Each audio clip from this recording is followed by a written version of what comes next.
Hello and welcome to The Child and Its Enemies, a podcast about queer and neurodivergent kids living out anarchy and youth liberation. Here at The Child and Its Enemies, we believe that youth autonomy is not only crucial to queer and trans liberation, but to anarchy itself. Governance is inherently based on projecting linear narratives of time and development and gender onto our necessarily asynchronous and atemporal queer lives. And youth and teens are at the center of this form of oppression. Our goal with the podcast is to create a space by and for youth that challenges all forms of control and inspires us to create queer, feral, ageless networks of care. I'm your host, MK Zariel. I'm 15 years old, and I'm the youth correspondent at the Anarchist Review of Books, author of the blog Debate Me Bro, and organizer of some all-ages queer spaces in my city and online. I've organized with anarchist archives, all-ages punk venues, feminist mutual aid collectives, zine distros, neurodivergent art spaces, transmedia projects, teenage anarchist support groups, the occasional political campaign, and oh so many trans meetups. With me today is artist and activist Cate Moses. So can you please tell us who you are, pronouns, name, and where you organize? Yes, Cate, she, they. I'm with several groups in my city of Santa Fe, Nuevo Mexico on stolen Teva land. In my city, I work for liberation and justice in Palestine, primarily right now. Also interested in anarchist artist group where I met MK, in a group called Once a Forest, a local group working to stop the Forest Service from burning up and clear-cutting our forests in the name of fire prevention. The U.S. Forest Service and the U.S. Park Service intentionally started the three worst forest fires in our state's history. In high winds, as prescribed burns, we seek to end those, and I work with various non-human animal rights projects for the liberation of other species as well.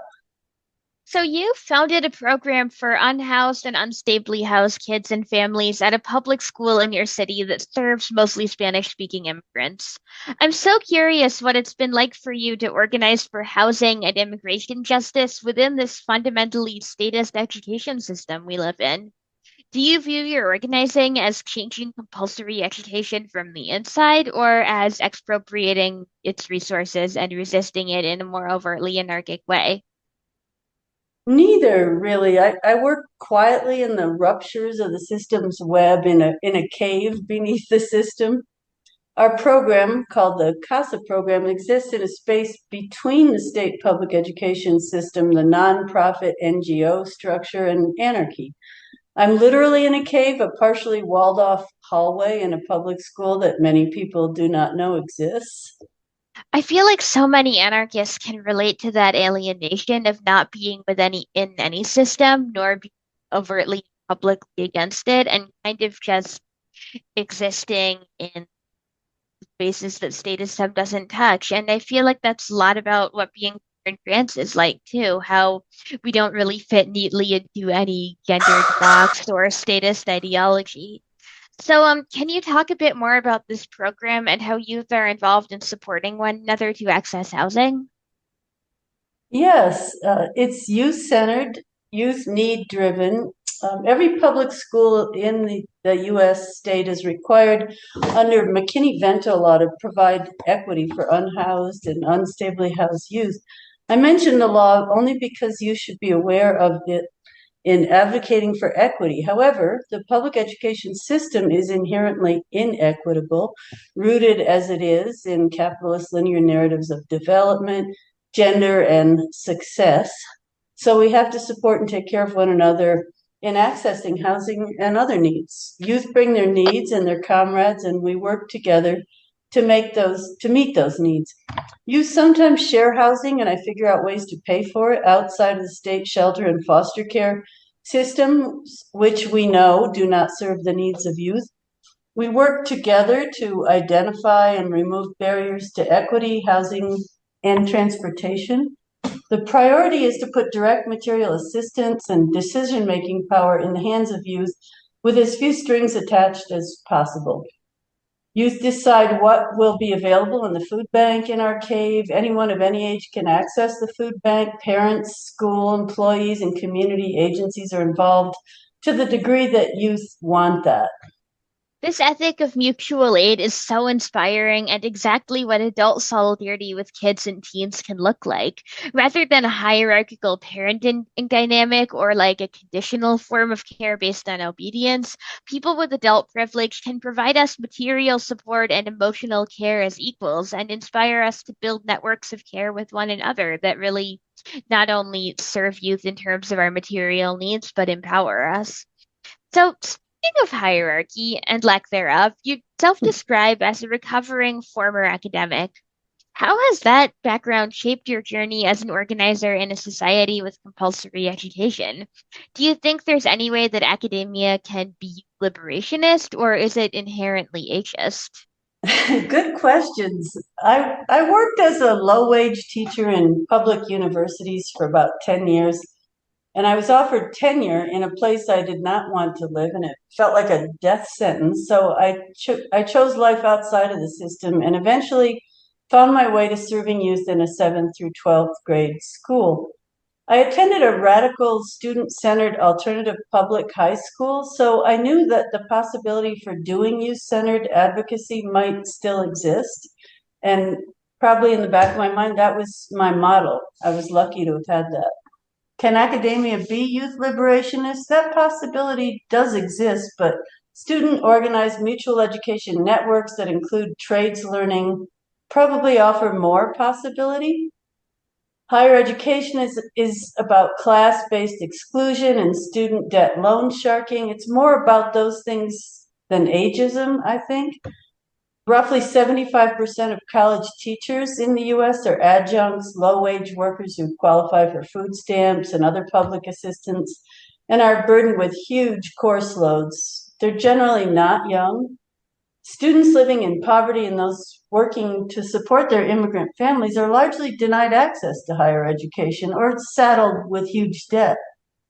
The private, public, and for-profit university systems discriminate in different ways. Private academia caters to rich white 19-year-olds who actually have some power in that system, where education is a consumer-driven product and keeping the customer happy matters. Poor folk and people of color are largely excluded. I was looking at photos from when we were young. Your hair is light blue and you're smiling in one, and it's a strange remembrance brought on by this semblance. We were so serious, shy and experienced.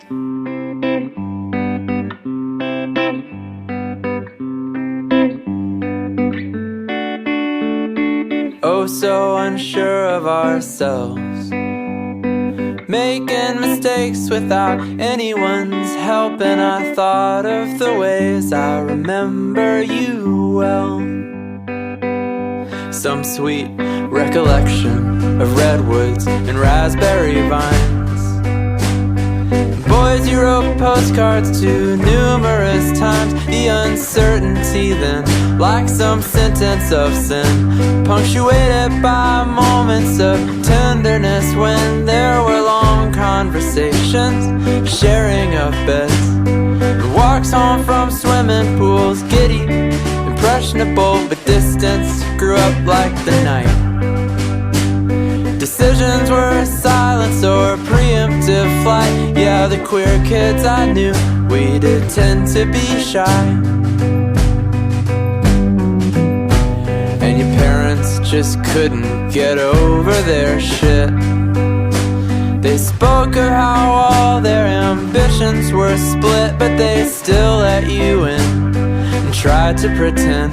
Now you let them refer to your lovers as friends, and I wish they could see how it hurts, or affirm your existence with interested words. Yeah, they're self-obsessions, a patriarch's curse. So you made a family from people you found. You grew into yourself with those weirdos around, late nights talking at home, or dancing till dawn. Or driving all day 'cause you're sick of the phone. Yeah, the good ones, they tend to leave town.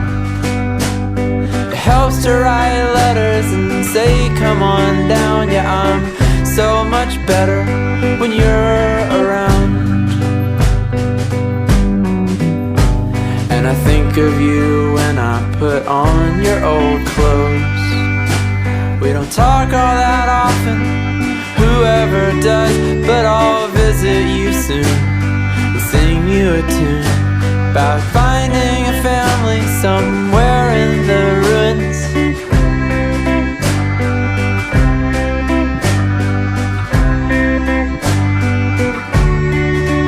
Of the expectations we once knew. We'll try to make peace with our patriarchs too.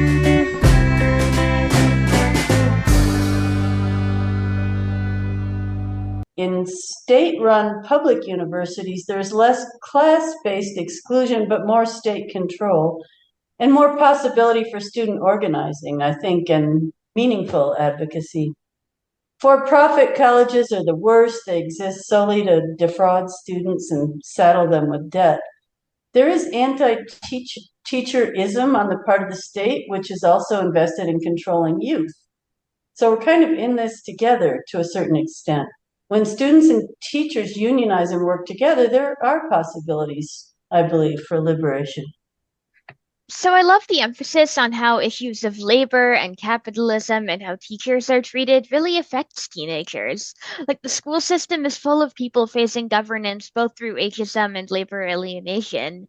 And often there's this narrative that like workers' rights is not a youth issue because teens aren't facing this, when in fact, like anyone who lives in a capitalist society should care about how teachers and other people doing feminized care work are being treated. So, on another topic, you also mentioned that you're into creating art. So, how would you say that intersects with your anarchist organizing? That's what I ask myself. I've always made art, mostly in a silo. I'm a painter. I like working alone. I've moved consistently toward abstract art over the course of my life. How does that lend itself toward social justice and anarchy? My work has always been about animal liberation, water protection, and social justice, but how to make it more overtly so and in collaboration with others, that's what I really want to explore now. That's why I'm leaving my school job this year to find out. I love that for you that you're getting in touch more with like art as activism and what it means for media and art to be anarchist praxis. Like I think about this a lot as someone who makes radical media, and it always is so meaningful when folks enter that in their organizing. So can you tell us more about the plans for you once you leave your current job? I was raised by anti-war activist parents. In the summer, we went to activist camps, and I kind of want to get that vibe back. Just being a feral pack running around unsupervised while the adults were doing their activist thing. Even now, I want to get that back. In that scenario, adults were in organizing meetings all day and the youth were an unsupervised feral pack. It was liberating. Much of my work was spent in the woods with a feral pack of kids. Much of my youth, there was not much youth organizing happening. We lived in a high poverty rural area where parents did not helicopter. Through my parents, I became aware of housing and other social justice issues, so I was kind of lucky that way. And I found a job, yes, where I can do that, but I want to get back to bringing my art into that.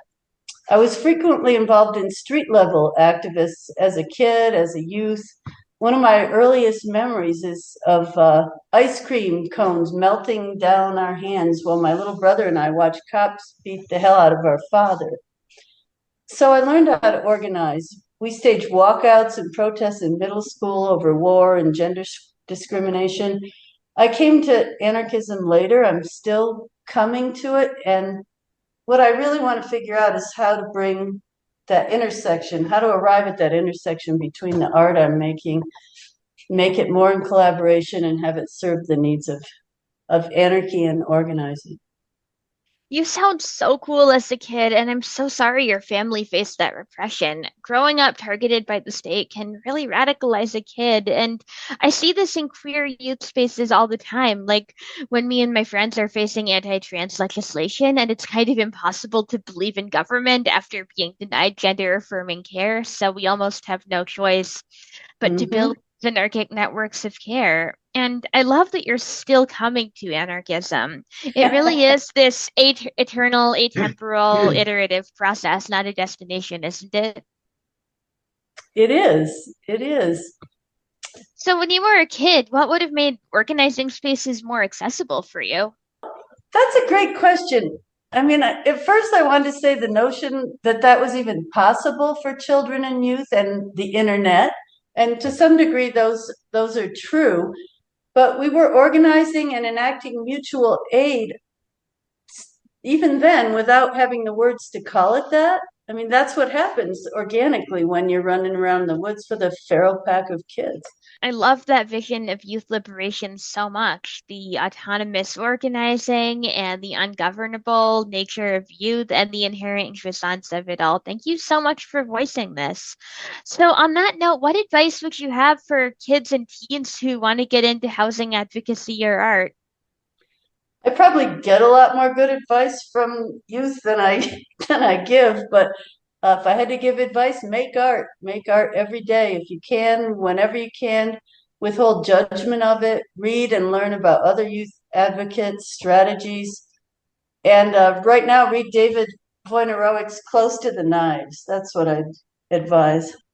Well, I love this idea of art as youth liberation and housing advocacy as central to these tendencies, and this kind of disruptive queer anarchy is so meaningful. On that note, any shameless plugs for your organizing or just theory or other people's organizing that you think is cool? Well, I have one timely shameless plug that I think probably listeners are already doing is get out there and do what you can to stop World War III that's happening in Palestine right now, and all the little side distractions of war that Israel's enacting. That's what I'm really. That's what's happening right now. And one more shameless plug for David Wojnarowic's work. Everything you've talked about here comes together and did come together in his life, in his art, in his organizing. So again, I'll make a plug for Close to the Knives. Thank you so much for sharing your youth liberation journey and also for recommending Gus Theory. I'm MK Zario, this has been Kate Moses, and you're listening to The Child and Its Enemies.